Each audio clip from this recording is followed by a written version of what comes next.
Core कमिटीना मारा साथी आदरणीय श्री कबीरभाई, सूरत महानगरपालिकाना कोंग्रेस पक्षना नेता श्री बाबूभाई, सूरत जिला पंचायतना कोंग्रेस पक्षना नेता श्री दर्शनभाई,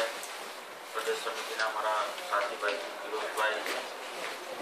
उपस्थित सौ पत्रकार मित्रों, गुजरात प्रदेश कांग्रेस समिति द्वारा गुजरात प्रजा विकास दर्शनना नामे 12 मुद्दानो अमे जे कार्यक्रमनी जाहेरात करी हती अने तबक्कावार एक पछी एक मुद्दाओ अमे जाहेर करी रह्या छे आपनी समक्ष। ए ज रीते आज अमे 7मो मुद्दो लईने आपना समक्ष आवी रह्या छीए। जे गया वखतनो अमारो मुद्दो हतो 100 वाરના प्लॉटना वितरणनो, एनी कामगीरी पण अमारी गईकालथी समग्र गुजरात राज्यमां शरू थई गई छे अने गामडे गामडे 100 वाરના प्लॉट माटे जेने पण प्लॉट जोईता होय एना फॉर्म वितरणनो कार्यक्रम अमे शरू करी दीधो।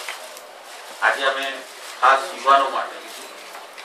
माटे एमां पण शिक्षित युवानो, अर्धशिक्षित युवानो अने ચોક્કસ કૌશલ્ય ધરાવતા યુવાનોને કેવી રીતે રોજગારની વધુ તકો ઊભી થાય એ અમારો આજનો 7મો મુદ્દો છે। એના માટે કોંગ્રેસ પક્ષે નક્કી કર્યું છે કે જો કોંગ્રેસ પક્ષની સરકાર આવશે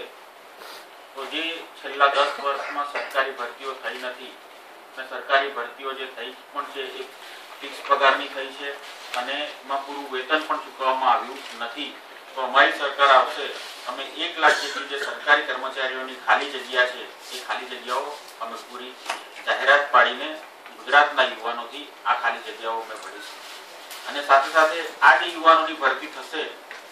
એને અમે પૂરેપૂરો પગાર જે સરકારી ધારાધોરણ પ્રમાણે જે પગાર મળવો જોઈએ એ પૂરેપૂરો પગાર આપીશું। અને આજે એ જે 10 વર્ષનો બેકલોગ અમારે ભરવો હોય, કારણ કે आप सौ जाणो छो कि वय मर्यादा 28 वर्षनी होय पण छेल्ला 10 वर्षनी भरती ना थई होय तो 20 वर्षनो युवान होय ए आज 30 वर्षनो थई गयो एटले अमे धारो के 1 लाख नौकरी आपवानी पण वात करीए बिचारो ए युवान નીકળી જઈ શકે।